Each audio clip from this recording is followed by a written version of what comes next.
আমি মেহেরপুরে আছি। মেহেরপুরে কবুতরবাজি আসলে অনেক পুরাতন এবং মেহেরপুরের কবুতরবাজিতে আসলে অনেকেরই মতামত যে সর্বপ্রথম পাকিস্তানি কবুতর মেহেরপুরে আসে এবং আমাদের মিঠুন ভাইয়ের বাবা সে কবুতরগুলো আনে, সে বাইরে থেকে কবুতরগুলো আনে।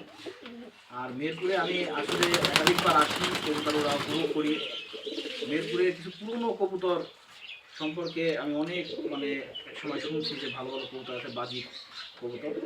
তো এই কবুতরটা অফিসিয়ালি 10 ঘন্টা করে 10 ঘন্টা 38 মিনিট এই কবুতরটা উড়ে অবতরণ করে। একদম পিওর দেশি যে ব্রিডটা বলি আমরা রিবাজের, এই কবুতরটা দেখেন মোজা পাপড় নাম কেতিলি আপলুক। এই যে কবুতরটা কেতিলি আপলুক বলে মেহেরপুরে 10 ঘন্টা 38 মিনিট এই কবুতর অফিসিয়াল স্কোর হয়। এই কবুতরটা আমি ছাড়া এখানে বাজিও দেখছি, আসলে অসাধারণ বাজির সাউন্ড, তালি দিলে যেমন শব্দ হয় আর সত্যি এই কবুতরটার আমি এরকমই সাউন্ড পাইছি এবং কবুতরটাও আমি হাতে ধরে দেখাচ্ছি আপনাদেরকে। এর পাকটা আসলে দেখেন একদম পাকিস্তানি কবুতরের মতোই পাক এবং এই কবুতরটা অফিসিয়ালি 10 ঘন্টা 38 রেজাল্ট করা হয়েছে এবং প্রচুর সুন্দর বাজি এই কবুতরটা। আর কবুতরটা মাশাআল্লাহ চেহারাটাও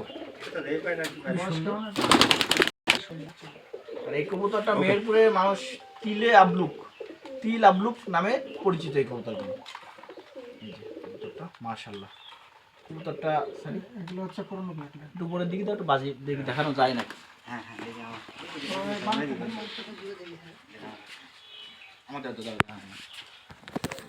এই ফাঁকা ছাড়েন, দেখাতে গেলে আবার দেখায় না। অনেক সময় হয়। দেখেন সাউন্ড দেখেন কবুতরের বাজির, একটাই বাজি করছে করে গাছে বসলো।